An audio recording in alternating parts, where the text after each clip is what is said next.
So let's up there real quick. So how was the dynamic of um owning a property and collecting rent?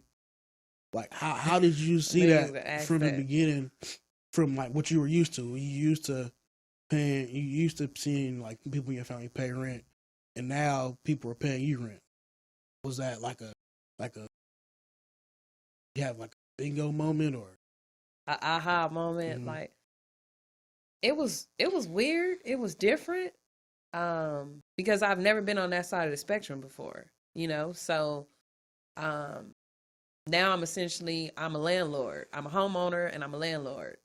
So I pretty much lay down all the rules. Um I gotta communicate with people I've never essentially communicated from or communicated to. So it was definitely different.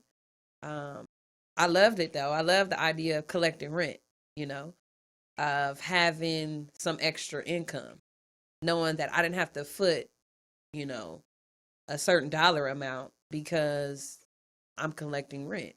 And that was my first experience. And I leaned on you a lot because I'm like, how do you be a landlord? Like, is it a manual for this? And it's not. It's really um, trial and error, essentially. There is Mm-hmm. no rule book on how to be a landlord. Yeah, there's different resources and stuff out there, but the best experience is actually going through it. And so, me personally, I learned a lot along the way. Having to communicate with tenants who are older than me, and them understanding like, hey, this is business. This is not only where we lay our head because we stayed in the front house and we had two tenants in the back, but this is still a place of business. You know, and so being able Mm-hmm. to differentiate between the two and still, maintain those relationships with others, it was definitely different. It was challenging because everybody communicate different. Um, but I enjoyed it. It's definitely something that I want to do in the long run. Um, but I enjoyed being a landlord, being staying on my property because I knew what was going on at all times. I can tell you who coming through the gate, who left, who had company, Mm-hmm. and at that time I was on FMLA because I had just had my daughter. So I'm at home all the time. So it definitely was different. Like I said, I've never seen anybody in my family collect rent.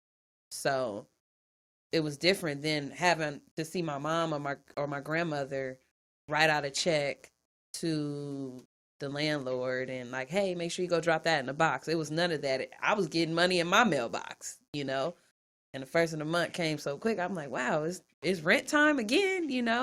But it was definitely challenging, especially if you had to go hunt down your money, because the mortgage got to get paid regardless. There is no extensions or anything like that. So it was different. And one of the biggest things that was hard was just like you said was telling older people kind of how like giving them the rules and this is what's gonna happen, this is how it's gonna be, and it ain't nothing. Respect. Yeah, and there's nothing else around it. That was the hardest part because they were looking at us like, who are they telling me I can't have my music loud? Right. And it's like you Look at can't your have tenant your agreement. yeah, you can't have your music loud like Right. at certain times. That's just you can't do that. So, but kind of getting back to kind of giving some more information about how we did it, like behind the scenes. The lender. So basically, we 75% of the rents. But think about the rents. The rents aren't the rents that you make up and you tell the lender what it's going to be. The rents are what they see in their system as what it should be. So that's another thing. Um, So in terms of the neighborhood. yeah, in terms of the neighborhood that you're going to and the combination of units you have.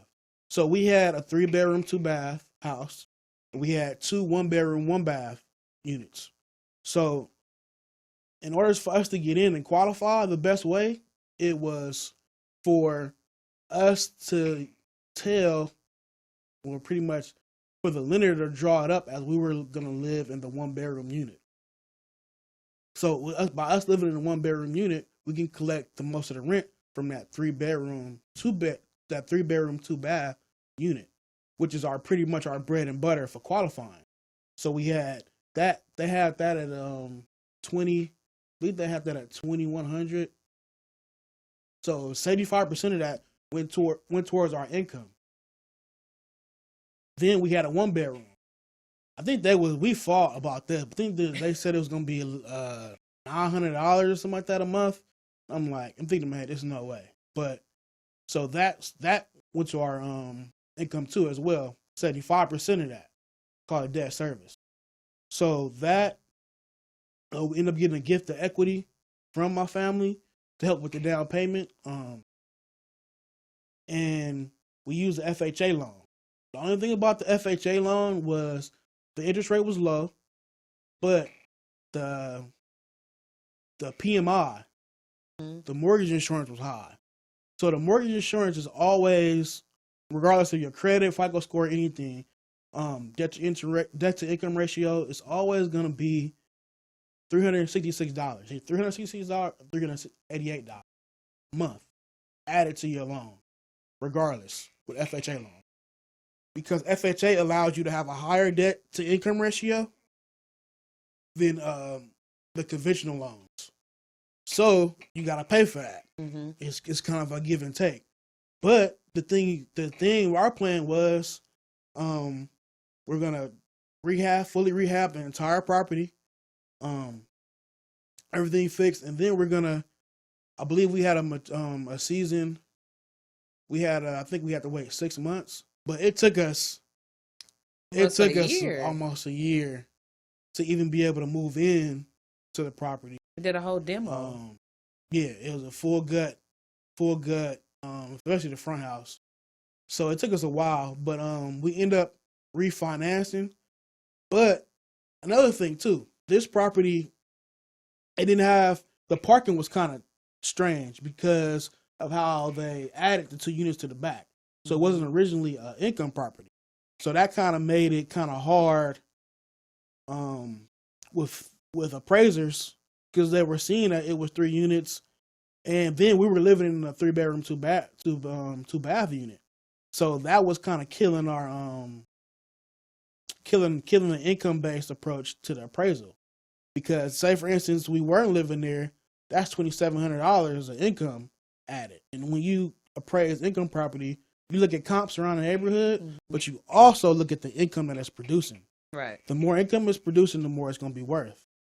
So that was kind of killing us too. So we weren't getting the right numbers to refi and pull cash out and pretty much pull back out what we put into it. So we sat for a second, and then we did it again, maybe 2 years, maybe a year and a half after. We was having the same issue. So we did it, but